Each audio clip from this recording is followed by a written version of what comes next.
புதிய தலைமுறையின் தேசம் சர்வதேசம் பகுதிக்கு வரவேற்கிறோம். இதில் செய்திகளை அடுத்தடுத்து பார்க்கலாம். கர்த்தவ்ய பவன் என்ற பெயரில் மத்திய அரசு துறைகளுக்காக கட்டப்பட்டுள்ள புதிய கட்டடத்தை பிரதமர் மோடி திறந்து வைத்தார். இதில் மத்திய உள்துறை, வெளியுறவுத்துறை, கிராமப்புற வளர்ச்சி, சிறு குறு தொழில்கள் உள்ளிட்ட துறை அலுவலகங்கள் அமைந்துள்ளன. தற்போதுள்ள கட்டடங்கள் 50 ஆண்டுகளுக்கு மேல் பழமையானவை என்ற நிலையில் அவை புதிய கட்டடங்களுக்கு மாற்றப்பட்டுள்ளன. இதேபோல மேலும் 2 கட்டடங்கள் கட்டப்பட்டு வரும் நிலையில் அப்பணிகள் அடுத்த மாதம் நிறைவடைய உள்ளன. இந்த புதிய கட்டடங்களில் மற்ற அமைச்சக அலுவலகங்களும் மாற்றப்படும் என்று தெரிவிக்கப்பட்டுள்ளது. கர்த்தவ்ய பவன் 1, 2, 3 என்ற பெயர்களில் மத்திய தலைமைச் செயலக கட்டடங்கள் கட்டப்பட்டு வருகின்றன. இதில் பிரதமருக்கான புதிய வீடு கட்டும் திட்டமும் அடங்கும்.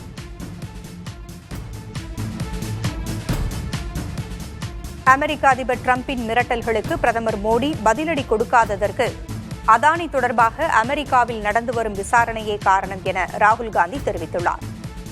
எக்ஸ் சமூக தளத்தில் பதிவிட்டிருக்கும் அவர், ரஷ்ய எண்ணெய் விவகாரத்தில் மோடி, அதானி, அம்பானிக்கு இடையில் உள்ள நிதி ரீதியான தொடர்பை அம்பலப்படுத்தப் போவதாக ஒரு மிரட்டல் இருப்பதாகவும் தெரிவித்துள்ளார்.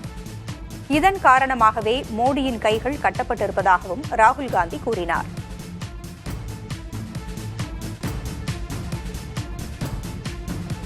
ரஷ்யாவிடமிருந்து எண்ணெய் வாங்குவது தொடர்பாக இந்தியாவுக்கு நெருக்கடியை அமெரிக்கா அதிகரித்து வரும் நிலையில் தேசிய பாதுகாப்பு ஆலோசகர் அஜித் தோவல் மாஸ்கோ சென்றுள்ளார். இந்த பயணத்தில் ரஷ்யாவிடமிருந்து மேலும் S-400 வான் பாதுகாப்பு அமைப்பை வாங்குவது தொடர்பாகவும் சுகோய் 57 போர் விமானங்களை வாங்குவது குறித்தும் பேசப்படும் என தெரிகிறது. தங்களிடமிருந்து எண்ணெய் வாங்கக்கூடாது என்று அமெரிக்கா இந்தியாவை நிர்பந்திப்பது சட்டவிரோதம் என ஏற்கனவே ரஷ்யா கருத்து தெரிவித்திருந்தது. ரஷ்யாவிடமிருந்து எண்ணெய் வாங்குவதை தொடர்ந்தால் இந்தியாவிற்கு வரிகளை அதிகரிப்பது குறித்து 24 மணி நேரத்திற்குள் அறிவிப்பு வெளியாகும் என ட்ரம்ப் கூறியிருந்தார். இதற்கிடையே ரஷ்யாவிடமிருந்து இறக்குமதி செய்ய வேண்டாம் என இந்தியாவுக்கு நெருக்கடி தரும் அமெரிக்கா தான் மட்டும் அங்கிருந்து உரங்கள், ரசாயனங்களை இறக்குமதி செய்கிறதே என்ற கேள்வியை ANI செய்தி நிறுவனம் ட்ரம்பிடம் எழுப்பியது. இதற்கு பதிலளித்த ட்ரம்ப் தனக்கு அது பற்றி எதுவும் தெரியாது என்றும் இனிமேல்தான் விசாரிக்க வேண்டும் என்றும் குறிப்பிட்டார். பீகார் வாக்காளர் பட்டியல் சிறப்பு திருத்தம் குறித்த வழக்கு உச்சநீதிமன்ற விசாரணையில் இருப்பதால் நாடாளுமன்ற மக்களவையில் அது குறித்து விவாதிக்க இயலாத நிலை உள்ளதாக அரசு தெரிவித்துள்ளது. பீகார் விவகாரம் குறித்து நாடாளுமன்றத்தில் விவாதிக்க எதிர்க்கட்சிகள் தொடர் அமளியில் ஈடுபட்டு வருகின்றன. இந்நிலையில் விளக்கமளித்த மத்திய அமைச்சர் கிரண் ரிஜிஜூ, நீதிமன்ற விசாரணையில் உள்ள விவகாரங்கள் மக்களவையில் விவாதிக்கப்படக்கூடாது என்பது விதிமுறை என்று தெரிவித்தார். மேலும் தேர்தல் ஆணையம் போன்ற தன்னாட்சி அமைப்புகள் குறித்தும் விவாதிக்கக்கூடாது என்றும் அமைச்சர் தெரிவித்தார். பீகார் வாக்காளர் பட்டியல் திருத்தம் குறித்து நாடாளுமன்றத்தில் விவாதம் நடத்தப்பட வேண்டும் என்பதில் இந்தியா கூட்டணி கட்சிகள் உறுதியாக இருப்பதாக காங்கிரஸ் தலைவர் மல்லிகார்ஜுன் கார்கே தெரிவித்துள்ளார். டெல்லியில் செய்தியாளர் சந்திப்பில் பேசிய அவர், பட்டியல் இனத்தவர், பழங்குடியினர், சிறுபான்மையினர் தங்கள் வாக்குரிமையை இழக்கும் அபாயம் ஏற்பட்டிருப்பதாகவும் இதுகுறித்து நாடாளுமன்றத்தில் விவாதிக்க ஆளும் கட்சி மறுப்பதாகவும் கார்கே குற்றஞ்சாட்டினார். நீதிமன்ற விசாரணையில் இருக்கும் விவகாரத்தை நாடாளுமன்றத்தில் விவாதிக்க முடியாது என்ற அமைச்சரின் விளக்கத்தை மறுத்த கார்கே, சூரியனுக்கு கீழ் உள்ள அனைத்துமே விவாதத்திற்கு உட்பட்டவைதான் என்று தெரிவித்தார்.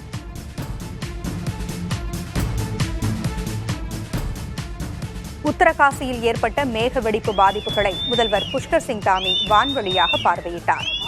உத்தராகண்ட் மாநிலம் உத்தரகாசி மாவட்டத்தில் உள்ள தாராலி கிராமத்தில் மேக வெடிப்பால் ஏற்பட்ட பெருவெள்ளம் கட்டடங்களை சுனாமி போல மாறி வாரி சுருட்டியது. இதில் 4 பேர் இறந்திருக்கும் நிலையில் சுமார் 100 பேர் காணாமல் போயுள்ளனர். இவர்களை கண்டறியும் பணியில் ராணுவ வீரர்கள், பேரிடர் மீட்பு படையினர் ஈடுபட்டுள்ளனர். கட்டட இடிபாடுகளுக்குள் சிக்கியுள்ளவர்களை மோப்ப நாய்கள் மூலம் கண்டறியும் பணி நடைபெறுகிறது. மலைச்சரிவால் மூடப்பட்ட சாலைகளிலிருந்து மண்ணை அகற்றும் பணி நடைபெற்று வருகிறது.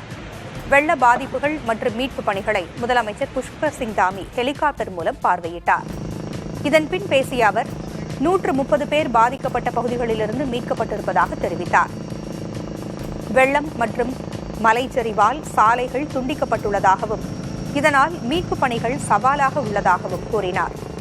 மேலும் சில நாட்கள் மழை தொடரும் என எச்சரிக்கை உள்ளதால் மாநில நிர்வாகம் உஷாராக உள்ளதாகவும் அவர் தெரிவித்தார்.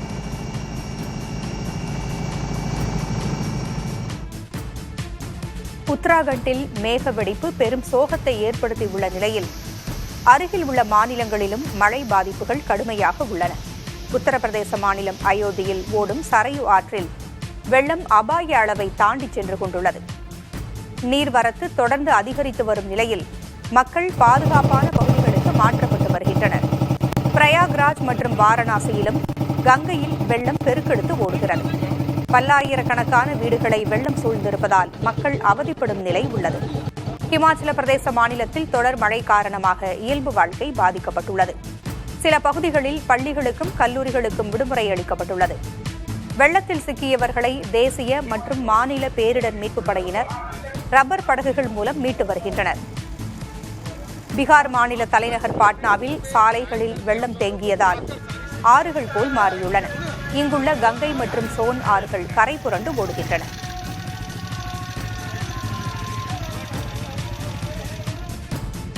உலகின் பொருளாதார வளர்ச்சிக்கு அமெரிக்காவை விட இந்தியா பெரிய பங்களிப்பை வழங்கி வருவதாக ரிசர்வ் வங்கி ஆளுநர் சஞ்சய் மல்ஹோத்ரா தெரிவித்திருக்கிறார். இந்திய பொருளாதாரம் இறந்துவிட்டது என்று அமெரிக்க அதிபர் டிரம்ப் அண்மையில் கூறியிருந்த நிலையில் ரிசர்வ் வங்கி ஆளுநரின் இந்த பதில் வெளியாகியுள்ளது. உலக பொருளாதார வளர்ச்சியில் அமெரிக்கா 11% பங்கையே தருவதாகவும், ஆனால் இந்தியா 18% பங்கை அளித்துள்ளதாகவும் சஞ்சய் மல்ஹோத்ரா தெரிவித்தார். 2025 உலக பொருளாதார சராசரி வளர்ச்சி 3% இருக்கும் என்று கணித்துள்ள IMF, இந்தியா மட்டும் 6.5% வளர்ச்சி காணும் என்று கூறியுள்ளதையும் ரிசர்வ் வங்கி ஆளுநர் சுட்டிக்காட்டினார்.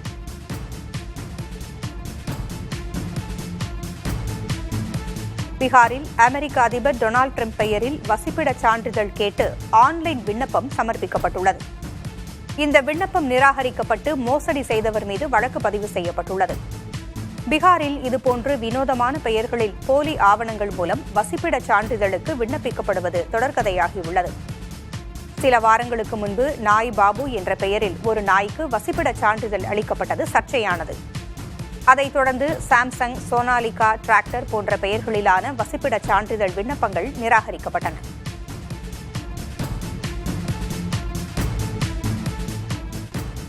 விநாயகர் சதுர்த்தி வழிபாட்டிற்காக மாட்டுச்சாணம் மற்றும் களிமண்ணால் மட்டுமே விநாயகர் சிலைகளை செய்ய வேண்டும் என குஜராத் மாநிலம் அகமதாபாத் மாநகராட்சி அறிவுறுத்தியுள்ளது. பிளாஸ்டர் ஆஃப் பாரிஸ் உள்ளிட்டவற்றால் செய்யப்படும் விநாயகர் சிலைகளால் சுற்றுச்சூழலுக்கு விளையும் தீங்குகளை தடுக்கவே இந்த முன்னெடுப்பை மேற்கொள்வதாக தெரிவித்துள்ளது. சாலைகளில் சேகரிக்கப்படும் மாட்டுச்சாணத்தை கொண்டு 4000 விநாயகர் சிலைகளை மாநகராட்சியே வடிவமைத்து விற்பனைக்கு வைத்திருக்கிறது. 1.5 அடி உயரம் கொண்ட இந்த விநாயகர் சிலைகளுக்கு 300 முதல் 500 ரூபாய் வரை விலை நிர்ணயிக்கப்பட்டுள்ளது. இந்த மாற்றத்தின் மூலம் சுற்றுச்சூழல் பாதுகாக்கப்படுவதோடு சிலை செய்யும் ஏழை கலைஞர்களும் வேலை வாய்ப்பை பெறுவார்கள் என்று அகமதாபாத் மாநகராட்சி நிர்வாகம் தெரிவிக்கிறது.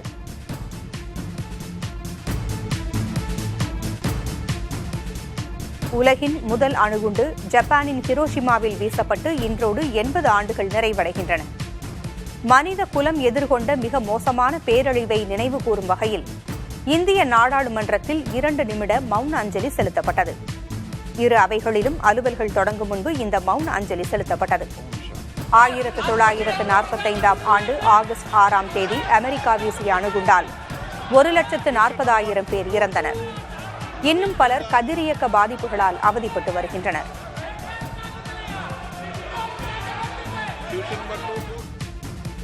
உள்துறை அமைச்சர் அமித்ஷாவை அவதூறாக பேசிய புகாரில் மக்களவை எதிர்க்கட்சித் தலைவர் ராகுல் காந்திக்கு ஜார்க்கண்ட் சிறப்பு நீதிமன்றம் பிணை வழங்கியுள்ளது.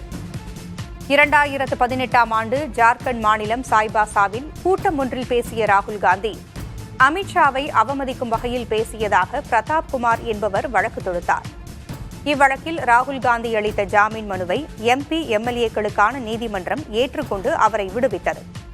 இதற்காக ராகுல் காந்தி சாய்பாசா நீதிமன்றத்தில் நேரில் ஆஜராகியிருந்தார்.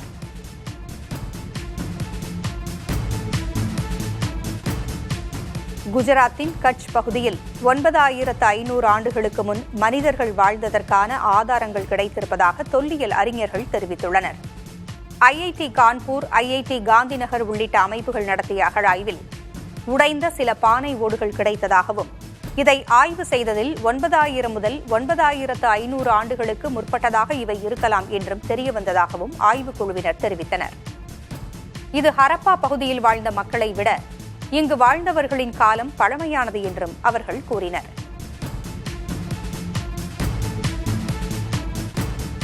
பீகார் முன்னாள் அமைச்சர் தேஜ் பிரதாப் யாதவ் 5 பிராந்திய கட்சிகளை கொண்ட புதிய அரசியல் கூட்டணியை அறிவித்துள்ளார். இந்த கூட்டணியில் தனது முன்னாள் கட்சியான ராஷ்டிரிய ஜனதா தளம் மற்றும் காங்கிரஸ் ஆகிய கட்சிகளும் இணையலாம் என அவர் அழைப்பு விடுத்துள்ளார். எனினும் பாஜக மற்றும் ஐக்கிய ஜனதா தளம் ஆகிய கட்சிகளுடன் கூட்டணி வைக்க வாய்ப்பில்லை என தேஜ் பிரதாப் யாதவ் திட்டவட்டமாக தெரிவித்துள்ளார். சூதாட்ட செயலிகள் மூலம் சட்டவிரோத பண பரிமாற்றம் நடந்திருப்பதாக கூறப்படும் வழக்கில் தெலுங்கு நடிகர் விஜய் தேவரகொண்டா அமலாக்கத்துறை முன் ஆஜராகி விளக்கமளித்தார். இந்த வழக்கில் ஆன்லைன் சூதாட்ட செயலிகள் வழியாக நடந்த கருப்பு பண பரிமாற்றம் குறித்து அமலாக்கத்துறை தீவிரமாக விசாரணை நடத்தி வருகிறது. இச்சூழலில் சில திரைப்படங்களின் விளம்பர நிகழ்ச்சி ஏற்பாடுகளில் இந்த பணம் பயன்படுத்தப்பட்டதாக அதிகாரிகள் சந்தேகிக்கின்றனர். அதன் அடிப்படையில் விஜய் தேவரகொண்டாவிடம் ஹைதராபாத் அமலாக்கத்துறை அலுவலகத்தில் விசாரணை நடத்தப்பட்டது. கேரளாவில் மளிகை கடையில் 200 கிலோ குறுமிளகு திருடியதாக கைது செய்யப்பட்ட நபர் தன்னை கைது செய்த காவல் உதவி ஆய்வாளரின் திறமையை பாராட்டும் காட்சிகள் வைரலாகி வருகின்றன. கொல்லம் மாவட்டம் தென்மலா என்ற இடத்தில் உள்ள மளிகை கடையில் குறுமிளகு மற்றும் பணத்தை திருடியதாக 4 பேர் கைது செய்யப்பட்டனர். இவர்களில் முக்கிய நபரான புனலூரைச் சேர்ந்த முகேஷ் தாம் திருடும்போது முகத்தை மறைத்திருந்தாலும் உதவி ஆய்வாளர் தனது திறமையால் கண்டறிந்து கைது செய்துவிட்டதாக பாராட்டினார்.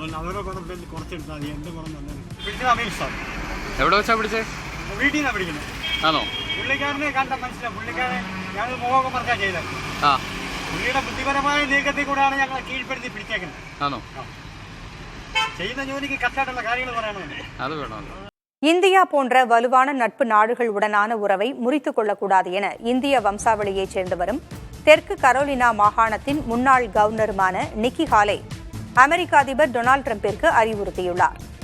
உக்ரைன் மீதான ரஷ்யாவின் தாக்குதலை நிறுத்த முடியாத காரணத்தால் ரஷ்யாவுடன் வர்த்தகம் செய்யும் நாடுகள் மீது டிரம்ப் வரியை உயர்த்தி வருகிறார்.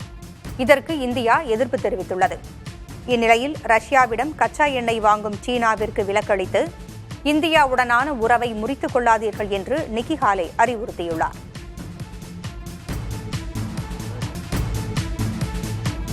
கனடாவில் காலிஸ்தான் தூதரகம் தொடங்கப்பட்டுள்ளது புதிய சர்ச்சையை உருவாக்கியுள்ளது.